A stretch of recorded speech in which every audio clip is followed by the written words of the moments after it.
Unit 5 का नाम है पृष्ठ रसायन। अगला हम लोग का क्वेश्चन है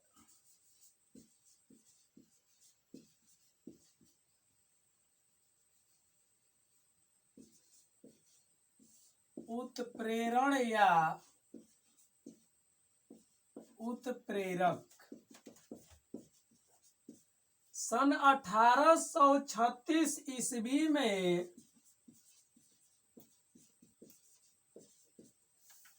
वर्जिलियस नामक वैज्ञानिक ने वर्जिलियस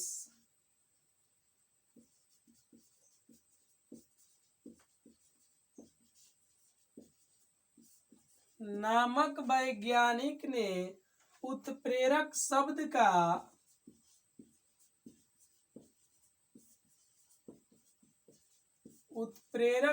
का सबसे पहले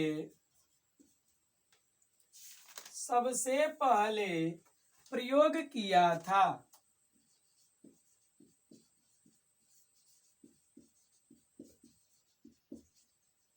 अतः उसके अनुसार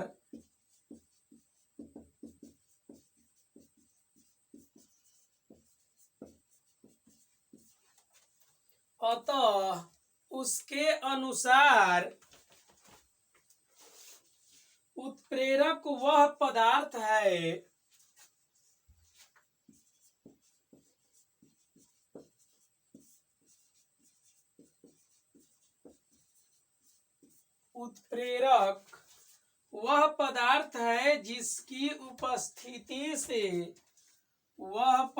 है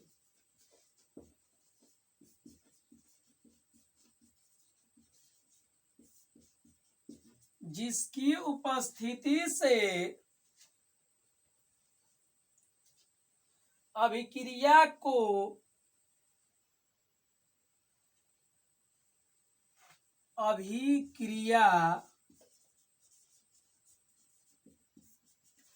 की गति बढ़ जाती है।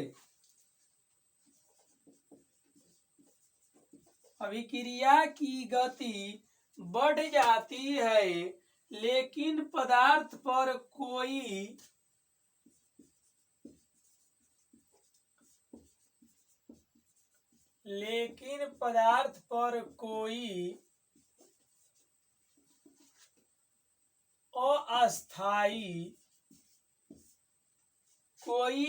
अस्थायी परिवर्तन नहीं होता है।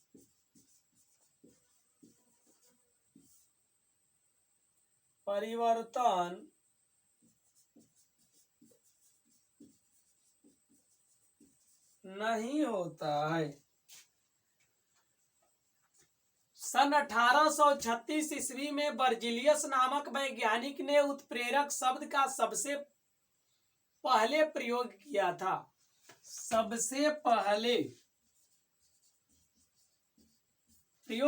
था।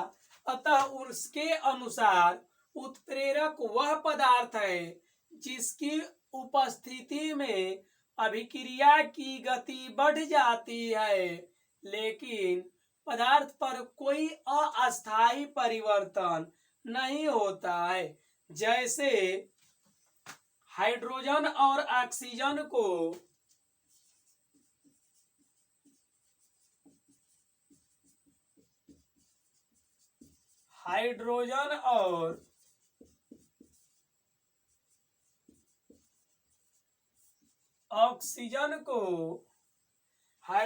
और ऑक्सीजन को एक बर्तन में रखकर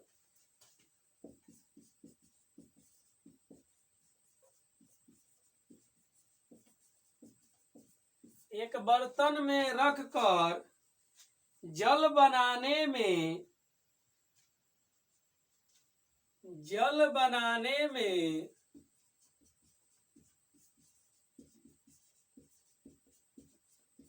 वर्षों समय लग जाता है, लेकिन प्लैटिनम धातु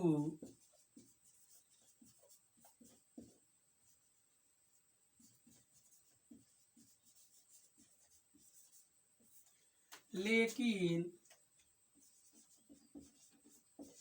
प्लेटिनम धातु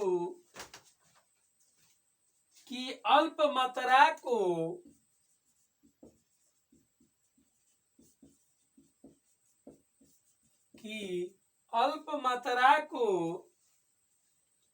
मिलाने पर तीव्रता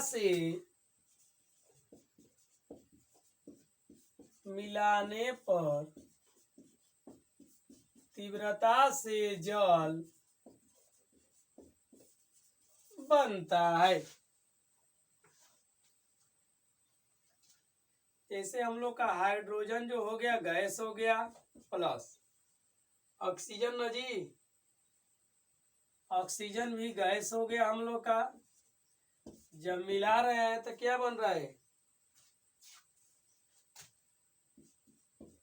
प्रेरक। उत्प्रेरक की उपस्थिति में जल बन रहा है, जल H2O। ये हमारा क्या हो गया? लिक्विड हो गया। क्या हो गया? लिक्विड हो गया। उत्प्रेरक दो प्रकार के होते हैं।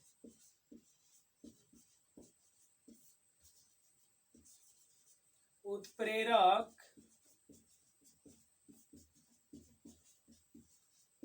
दो प्रकार के होते हैं। पहला देखिए समांगी उत्प्रेरक।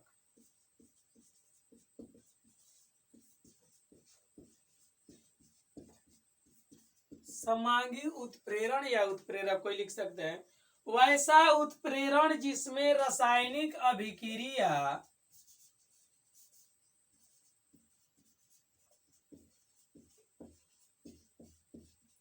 वैसा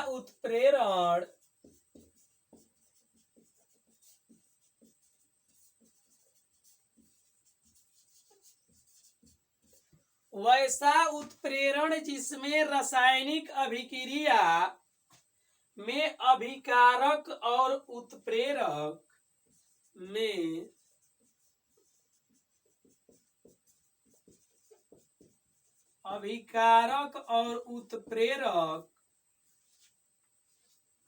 एक ही अवस्था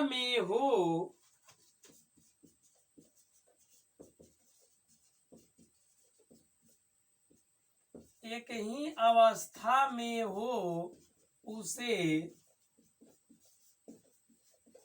समांगी उत्प्रेरक कहते हैं। उसे क्या कहते हैं? समांगी उत्प्रेरक या समांगी उत्प्रेरण। जैसे जब सल्फर डाइऑक्साइड को ऑक्सीजन के साथ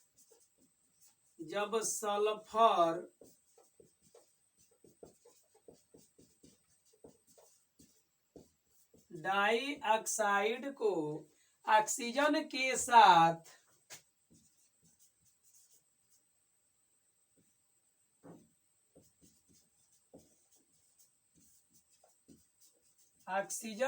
साथ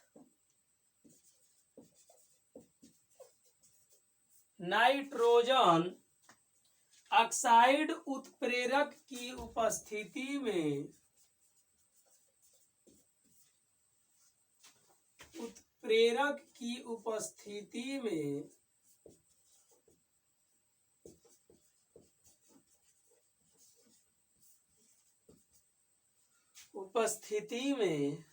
अभिक्रिया कराया जाता है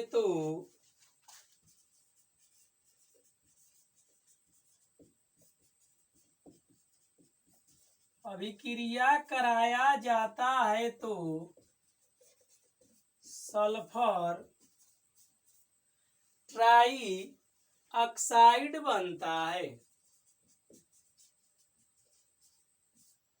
सल्फर ट्राइऑक्साइड बनता है।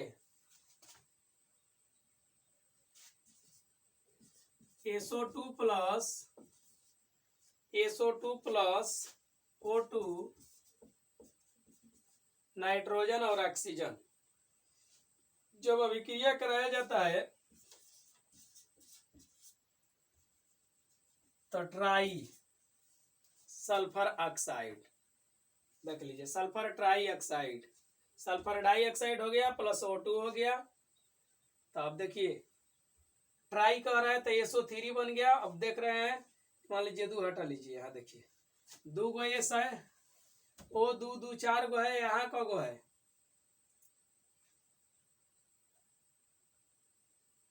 इस तरह मान लीजिए समीकरण संतुलित छोड़ देंगे तो SO2 + O2 जब मिल रहा है नाइट्रोजन तो SO3 बन रहा है। तो देख रहे हैं कि O इधर 3 गो है, O इधर 4 गो है, तो इसमें 2 से गुणा कर देंगे तो 2 दूनी 4, 4 2 का हो जाएगा 6। तो इसमें कैसे गुणा कर देंगे, 2 3 आई 6, देखिए 2 गो S और 2 गो S हो गया।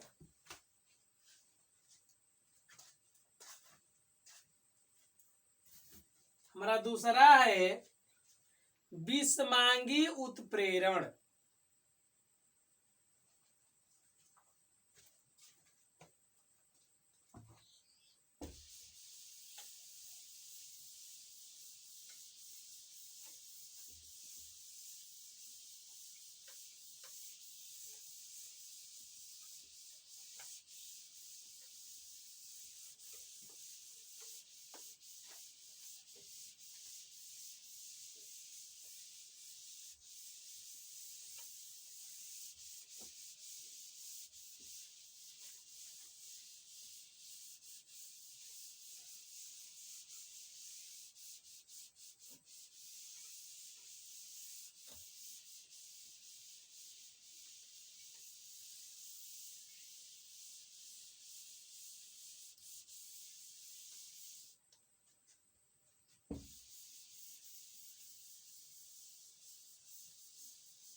दूसरा है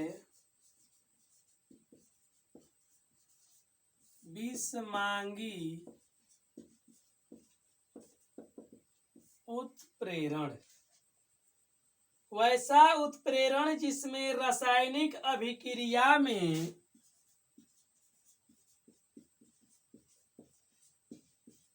वैसा उत्प्रेरण जिसमें रासायनिक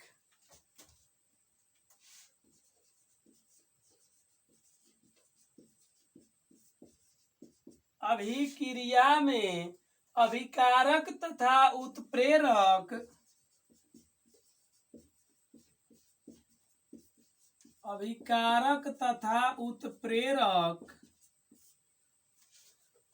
दोनों भिन्न भिन्न अवस्था में हो, दोनों भिन्न भिन्न मीन्स अलग अलग, भिन्न भिन्न अवस्था में हो, उसे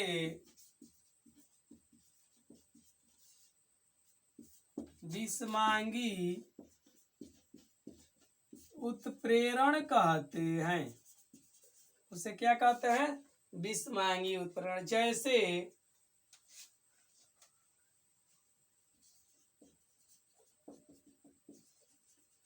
जब नाइट्रोजन की अभिक्रिया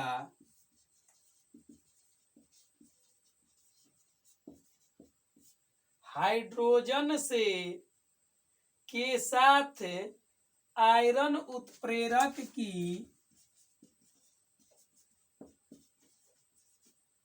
हाइड्रोजन के साथ आयरन लोहा आयरन उत्प्रेरक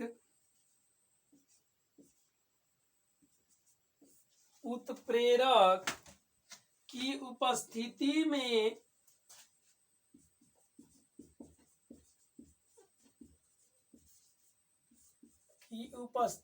में अभिक्रिया कराकर अमोनिया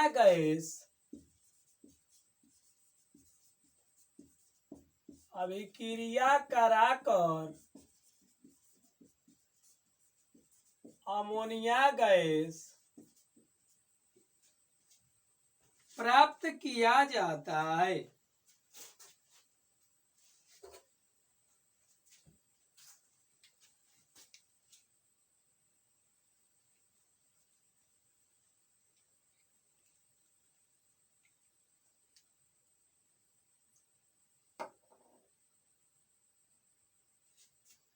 अमोनिया गैस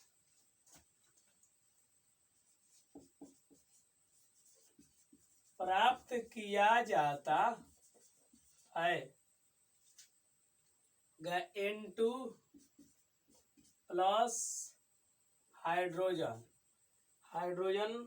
से जब अभिक्रिया कराया जाता है किस उपस्थिति में, तो आयरन की Fe की उपस्थिति में NH3 प्राप्त होता है। क्या प्राप्त होता है? NH3। देखिए N यहाँ 2 गो है, N यहाँ अकेले है, H 2 गो है, H 3 गो है, बरोबर कर लेंगे। देखिए जब यहाँ 2 से गुणा करेंगे तो द्वितीय को 6 हो जाएगा, द्वितीय 6 गो H, तो यहाँ देखिए 3 से गुणा करेंगे देंगे 3 दूनी 6 गो H हो गया, N 2 गो N 2 गो।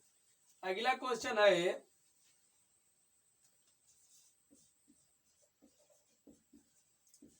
एंजाइम उत्प्रेरक।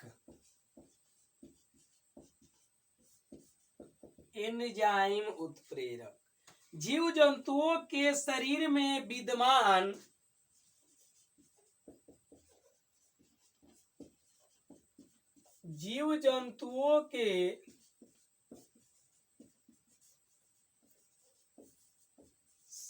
में विद्यमान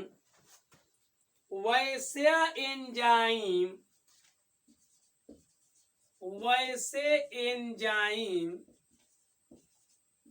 प्रोटीन बोलते हैं इसको, एंजाइम को, एंजाइम जो कार्बनिक अभिकारकों के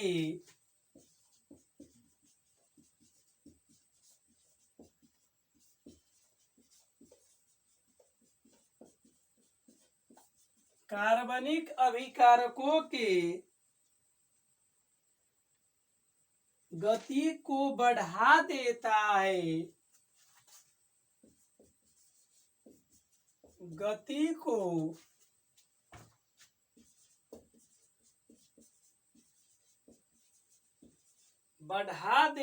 है, उसे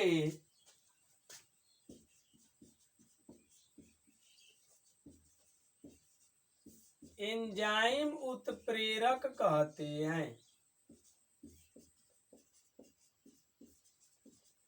अगला हम लोग का क्वेश्चन है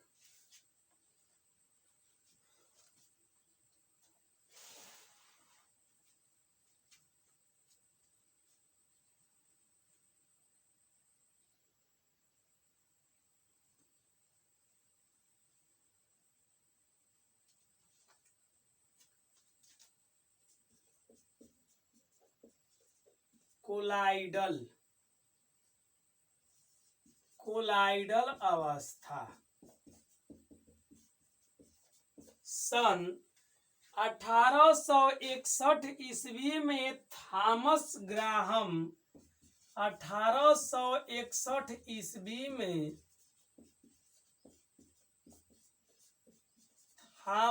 ग्राहम नामक वैज्ञानिक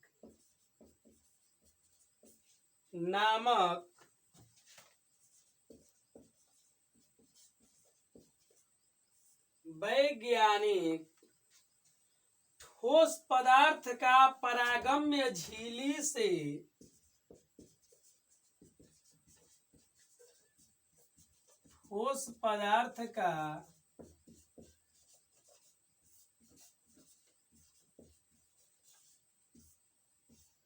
पारगम्य झिल्ली से विसरण के आधार पर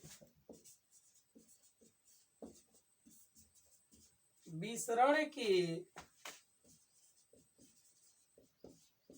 आधार पर दो भागों में बांटा गया। दो भागों में बांटा गया।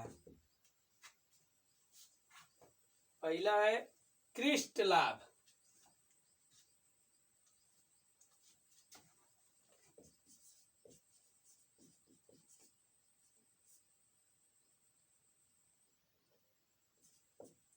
क्रिस्ट लाभ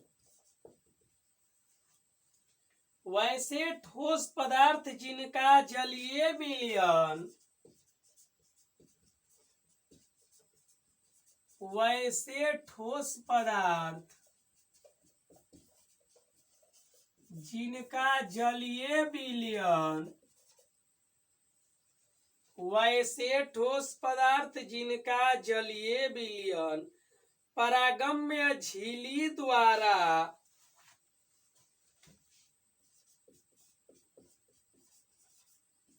पारगम्य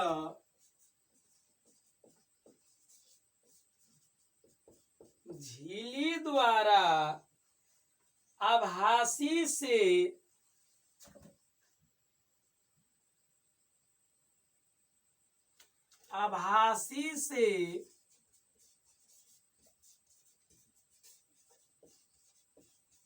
विसरित होता है। आभासी से विसरित होता है उसे क्रिस्ट लाभ कहते हैं।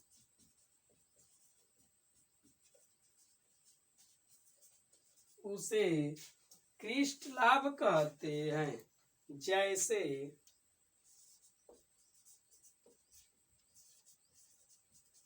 नमक, यूरिया,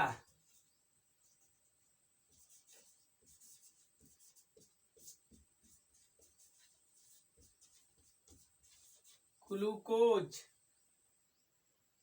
आदि सब आसानी से एकदम विसरित हो जाएगा। क्या हो जाएगा? आसानी से। कह रहा है कि जीव जंतु एंजाइम उत्प्रेरक क्या है? तो जीव जंतुओं के शरीर में विद्यमान वैसे एंजाइम प्रोटीन जो कार्बनिक अभिकारकों के गति को बढ़ा देता है उसे एंजाइम उत्प्रेरक कहते हैं। अगला कह रहा है कि कोलाइडल अवस्था सन 1861 ईस्वी में थॉमस ग्राहम नामक वैज्ञानिक ठोस पदार्थ का पारगम्य झिल्ली से विसरण के आधार पर दो भागों में बांटा गया। पहला है क्रिस्ट लाभ वैसे ठोस पदार्थ जिनका जलीय विलयन पारगम्य झिल्ली द्वारा आभासी से विसरित होता है उसे क्रिस्ट लाभ कहते हैं। जैसे नमक, यूरिया, ग्लूकोज इत्यादि। दूसरा है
हम लोग का दूसरा है कोलाइड।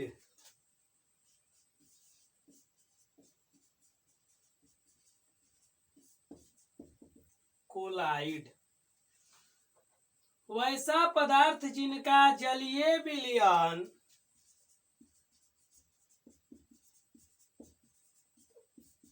वैसा पदार्थ जिनका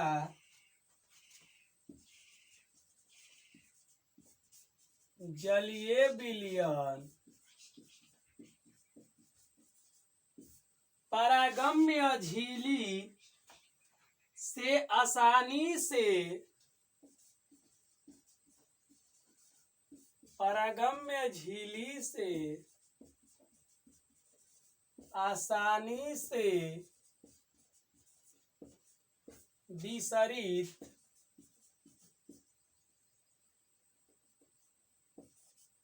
नहीं होता है, उसे कोलाइड कहते हैं।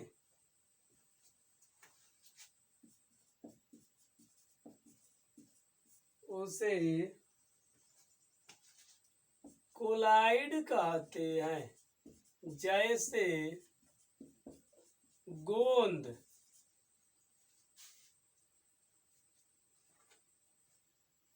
स्टार्च, जिलेटिन,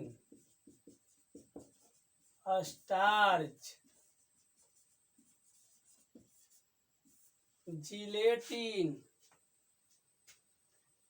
आदि। नोट है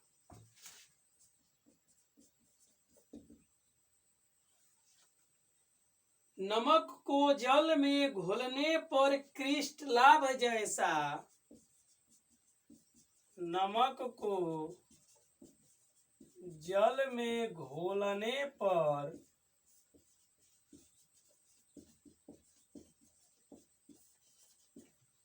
क्रिस्ट लाभ जैसा कार्य करता है।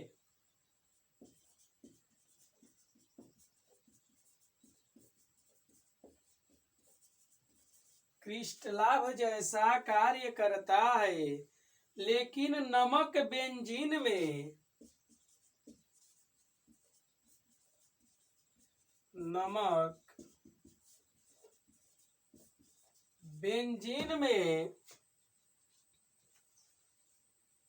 घोलने पर कोलाइड जैसा, बेंजीन में घोलने पर नमक को बेंजीन में घोलने पर कोलाइड जैसा कार्य करता है।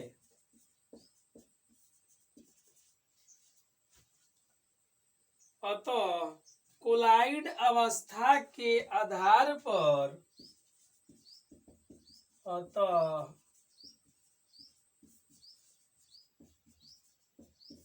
कोलाइड अवस्था के आधार पर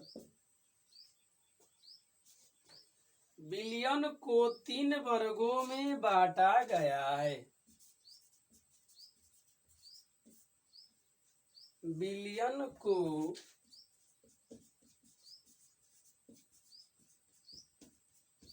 3 वर्गों में बांटा गया है। पहला वास्तविक विलयन,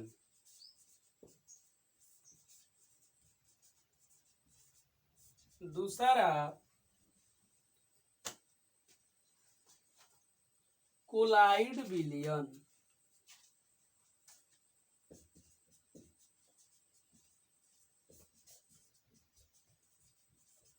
तीसरा निलंबन।